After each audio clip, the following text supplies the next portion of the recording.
जी, अस्सलाम वालेकुम dear students, I am professor Amis Ali, I am here to teach class 9 physics. अच्छा students, आज हमने ना चैप्टर नंबर 1 के जो कम्प्रिहेंसिव क्वेश्चन है उस उनको हमने क्या करना है, डिस्कस करना है। और ये आपके पास ना 5 है, तो आज हम मतलब कि इन्हें कंप्लीट डिस्कस करेंगे। और ये कम्प्रिहेंसिव क्वेश्चन जो है ये बोर्ड में मतलब कि आ सकते हैं, ये बहुत ही इम्पोर्टेंट क्वेश्चन है, आपके लॉन्ग क्वेश्चन में ये आ सकते हैं, ठीक है? तो आपने इन्हें समझना है और इन्हें अच्छे तरीके से प्रिपेयर करना है, ठीक है? तो डियर ये जो 1.1 है, ठीक है? इसका जो आंसर है ये आपके पेज नंबर 7 और 8 पर है, ठीक है? ये अभी आपको बताता हूँ आपने कैसे करना है। 1.2 और 1.3 इन 2 कम्प्रिहेंसिव क्वेश्चन जो है, 2 क्वेश्चन जो है, इनका मैंने नोट्स बनाए हुए हैं, अभी आपको शेयर भी करता हूँ।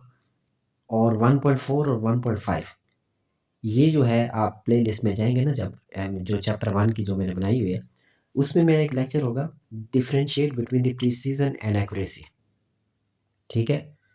तो उसमें आपने इसको देख लेना है, सही है? और दूसरा ये कि एक अलग से मैंने प्लेलिस्ट बनाई हुई है मास्टरिंग डिफरेंशिएट के नाम से, वहाँ पे प्रिसिजन और एक्यूरेसी जो है, वो भी मैंने मतलब कि वहाँ पे अपलोड किया हुआ है, वो भी एक अच्छा कंपैरिज़न है जो कि बोर्ड के अंदर आप लिखेंगे आपको फुल मार्क्स मिलेंगे, ठीक है? तो वो एक अलग मैंने प्लेलिस्ट बनाई हुई है, ठीक है? प्रिसिजन एक्यूरेसी की, उसके अंदर वीडियो आप देख लेना। दूसरा ये कि 1.4 जो है एरर्स वाला टॉपिक जो है ये प्लेलिस्ट के अंदर डिटेल के साथ मैंने लिखा हुआ है, उसको आपने एज़ इट क्या करना है, नोट कर लेना है, क्लियर? बाकी क्या है 1.1, 1.2, 1.3 ये मैं अभी आपको बताता हूँ, ये 1.4 एंड 5 ये प्लेलिस्ट के अंदर पहले से मौजूद है, ठीक है? तो 1.1 में क्या कहता है कि what is meant by base and drive quantities. आपने बेस और ड्राइव क्वांटिटीज़ का मतलब बताना है, ये क्या होता है? Give names and symbol of SI base unit. और उसके बाद आपने नेम बताने हैं, एसआई यूनिट बताने हैं, किसके बला जस्ट बेस यूनिट बताना है, ठीक है? तो चलते हैं 7 और 8 पेज पर। तो ये आपका 7 पेज आ गया, ठीक है? तो ये 7 पेज है। अच्छा 7 पेज के अंदर आपने क्या करना है, इसमें ना जो ड्राइव फिज़िकल क्वांटिटी है उसकी डेफ़िनेशन मतलब कि यहाँ पे सही लिखी हुई है, ठीक है? तो मुझे ना कुछ बेस जो क्वांटिटी है ना उसकी डेफ़िनेशन कुछ ख़ास नहीं लग रही थी, मैंने अलग से लिखे, मैं अभी आपको समझा देता हूँ, ठीक है?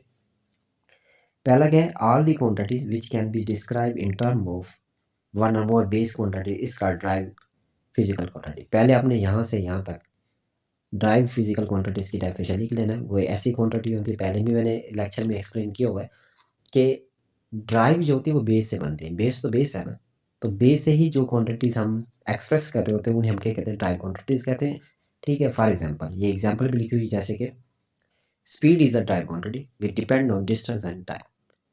स्पीड का फार्मूला क्या है?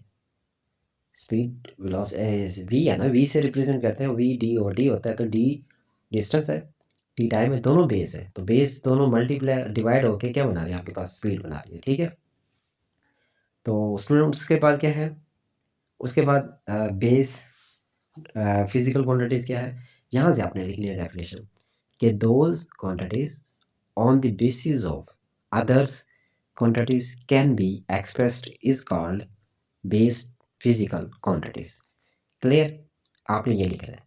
अब बेस क्वांटिटीज़ के अंदर कौन-सी आप एग्ज़ाम्पल लिखेंगे? जैसे कि आपके पास क्या है, लेंथ है, ठीक है? और क्या आपके पास ब्रेड्थ है, ठीक है? थिकनेस है, मास है, वॉल्यूम है, डेंसिटी है, टाइम है, टेम्परेचर है, ये सारी क्या है इसकी एग्ज़ाम्पल है। क्लियर? पहले आपने चाहे बेस की भी लिख सकते हैं क्योंकि यहाँ पे बेस है, तो बेस की डेफिनेशन लिखने के बाद एग्ज़ाम्पल लिखो, फिर आपने ये ड्राइव क्वांटिटीज़ की डेफिनेशन लिखने के बाद आपने एग्ज़ाम्पल लिखनी है, ठीक है? फिर वो कहता है नेक्स्ट पेज पर कि बेस यूनिट बताएँ। अब बेस यूनिट क्या है? ये आपके पास है, लेंथ है, मास है, टाइम है, टेम्परेचर है, इलेक्ट्रिक करंट है, इंटेंसिटी ऑफ लाइट है, अमाउंट ऑफ सब्सटेंस है। फिर कहता है इसका यूनिट भी बताएँ, ये यूनिट लिखे हुए हैं इसके, और इसके क्या सिंबल है, मतलब कि मीटर एम से रिप्रेज़ेंट किया जाता है, किलोग्राम केजी से, ठीक है? तो ये डिटेल के साथ मैंने पहले ही प्लेलिस्ट के अंदर क्या किया हुआ है, मेंशन की हुई है टॉपिक, वहाँ से आपने अच्छे तरीके से पढ़ लेना है। तो ये आपका पहला क्वेश्चन हो गया, ठीक है? उसके बाद दोबारा हम उसी एक्सरसाइज़ पे चलते हैं। एक दफ़ा फिर मैं आपको क्या करता हूँ, रिपीट कर देता हूँ, ठीक है? तो ये अब ये मैंने आपको कहा था 1.1 का मैंने आपको बता दिया। 1.2 और 3 अभी डिस्कस करते हैं और 4 और 5 कहाँ है? प्लेलिस्ट में है, ठीक है? तो ये आ गया आपके पास 1 क्वेश्चन्स। अब इसमें क्या कहता है? कहता है give 3 example of drive unit, how they are drive from the base unit, describe briefly. कहते हैं आप 3 एग्जांपल बताएं, ठीक है? किसकी बतानी है एग्जांपल? ड्राइव की बतानी है। अच्छा, वो मतलब आगे वो कहते हैं कि how they drive from base unit, मतलब बेस यूनिट से कैसे ड्राइव होती है। अब यहाँ मैंने बताई हैं कि मीटर पर सेकंड यूनिट किसका है? स्पीड का है। क्यूबिक मीटर किसका होता है? आपको पता है वॉल्यूम का है। कूलम किसका यूनिट होता है? चार्ज का होता है। आपने बिल्कुल ऐसे लिखना है। पहला है मीटर पर second is drive from base unit, मतलब ये जो मीटर पर सेकंड यूनिट है ये बेस यूनिट से ड्राइव होता है, ठीक है? और ये यूनिट है किसका? स्पीड का है। तो स्पीड का फार्मूला क्या होता है? स्पीड बराबर होती है डिस्टेंस ओवर टाइम। किसके बराबर है? Distance over time. तो अगर हम यहाँ पे देखें कि डिस्टेंस डिस्टेंस का यूनिट क्या है? मीटर, टाइम का क्या है? सेकंड। तो ये जो मीटर है इसे एम से रिप्रेजेंट करते हैं, सेकंड को एस से। तो एस ऊपर जाके क्या हो जाएगा? मीटर पर सेकंड। अब यहाँ पे बताने वाली चीज़ ये है कि ये जो डिस्टेंस है, ये टाइम है, ये दोनों बेस है, बेस क्वांटिटीज़ है। और ये बेस क्वांटिटीज़ मिलकर आपको एक स्पीड दे रहे हैं, ठीक है? और ये स्पीड क्या है आपके पास? ये क्या ड्राइव। क्लियर हो गया ना? तो ये आपके पास क्या होगी? एग्जाम्पल होगी, ठीक है? उसके बाद बेटा नेक्स्ट जो हमने डिस्कस करना है वो ये आ गया आपके पास, ठीक है? नोट्स मैंने इसके बनाए हुए हैं, आपने बिल्कुल ऐसे तैयार कर लेना है, ठीक है? तो अब क्यूबिक मीटर आपको पता है कि ये ड्राइव है, बेस यूनिट से होता है ड्राइव, क्योंकि वॉल्यूम जो है किसके बराबर है? लेंथ के बराबर है, विड्थ के बराबर है, हाइट के बराबर है। अब ये दोनों लेंथ है, तो इनका यूनिट ज़ाहिर सी बात है मीटर होगा, और मीटर का क्या आ जाएगा? क्यूब आ जाएगा, क्योंकि ये भी मीटर, ये भी मीटर, ये भी मीटर, मल्टीप्लाई करने से मीटर क्यूब आ गया। अब मीटर लेंथ का यूनिट है, तो लेंथ क्या है? बेस यूनिट है, और बेस से आपको क्या बना रहा है? वॉल्यूम। तो इसका मतलब है 3 आपके पास लेंथ मिलकर एक वॉल्यूम बना रहे हैं, जो कि वॉल्यूम क्या आपके पास? ड्राइव है, और ड्राइव किससे हो रहा है? बेस से हो रहा है। इसी तरह coulomb is drive from the base unit, ampere and second. अब देखो बेसिकली ना यहाँ पे अगर मैं थोड़ा ना एक्सप्लेन कर देता हूँ कि यहाँ पे ना करंट जो है ना, करंट, ये एक मिनट, ये जो करंट है ना, करंट का ना फार्मूला होता है चार्ज ओवर टाइम, ठीक है? और यहाँ से जो चार्ज है वो करंट और टाइम के बराबर है। अब चार्ज का यूनिट क्या है? कूलम। करंट का यूनिट क्या है? एम्पियर। टाइम का क्या है? सेकंड। मतलब कि ये करंट भी टाइम भी बेस है, ये दो यूनिट बेस के एक यूनिट बना रहा है किसका? कूलम का। तो ये आपके पास क्या ड्राइव है, ठीक है? यहाँ पे आप देख सकते हैं ये एम्पियर और सेकंड, ये कैसे करंट के फार्मूले से है। तो एम्पियर और सेकंड क्या बेस है, जो कि इनका जो मल्टीपल है वो किसके बराबर है? चार्ज के बराबर है, और चार्ज का यूनिट क्या होता है? कूलम, जो कि क्या है? ड्राइव। ठीक है स्टूडेंट्स, ये आपने ऐसे ही मतलब कि साथ साथ स्क्रीनशॉट लेते रहना, ठीक है? और फिर आपने अपने नोट्स बना लेना। 1.3 जो है स्टूडेंट्स, ये बड़ा इंपॉर्टेंट क्वेश्चन है, और इसके अंदर जो है बेसिकली इसे हम डिस्कस करते हैं, ठीक है?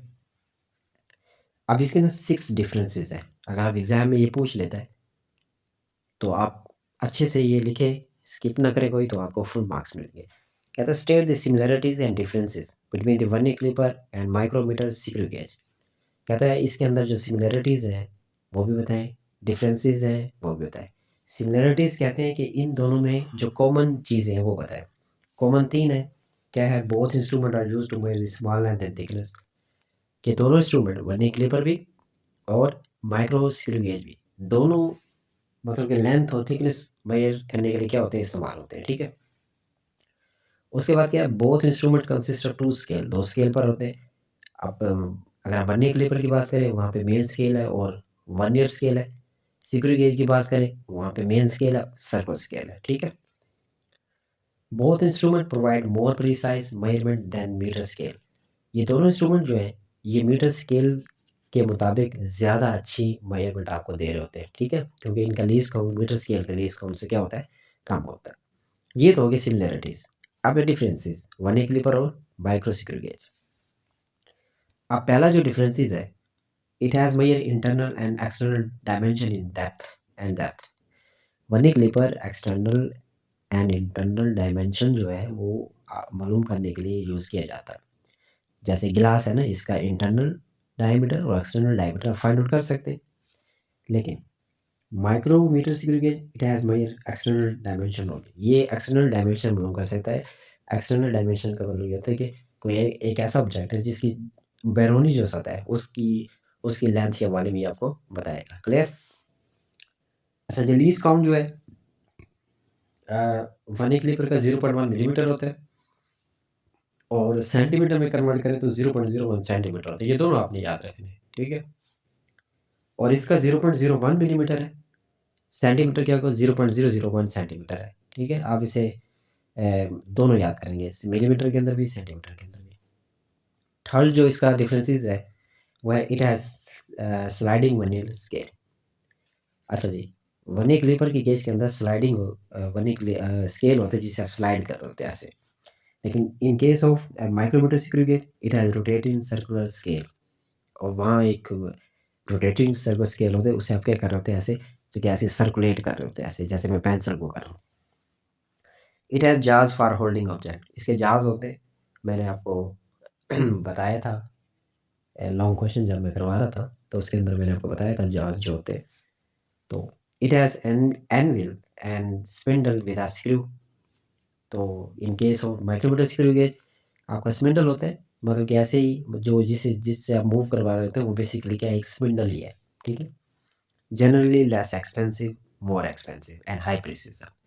वनी क्लिपर लेस एक्सपेंस होता है और मोर एक्सपेंसिव जो है ये माइक्रोमीटर स्क्रू गेज क्या है, as compare to Vani clipper ज़्यादा है, एक्सपेंस होता है, ठीक है?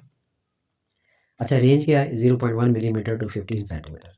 ये वर्नियर कैलिपर की क्या रेंज है, ये एमसीक्यूज़ भी आपका आ सकता है, ठीक है? तो एज़ एमसीक्यूज़ भी आपने इस पॉइंट को याद रखना है। स्मॉलर रेंज है 0.01 मिलीमीटर से 2.5 सेंटीमीटर, ये इसकी क्या रेंज है। इसकी लार्ज रेंज है, इसकी क्या है, स्मॉल है। तो ये दोनों क्या है, एमसीक्यूज़ आपने याद रखने। तो स्टूडेंट्स, आपके जो कंप्रेहेंसिव क्वेश्चन है वो भी आज क्या हो गए, कंप्लीट हो गए। उम्मीद है आपको समझ आ गए होंगे। जो अगर आपको कोई कन्फ्यूजन है वो आप मुझसे कमेंट्स के अंदर पूछ सकते हैं। अपना ख्याल रखिएगा। अल्लाह हाफ़िज़।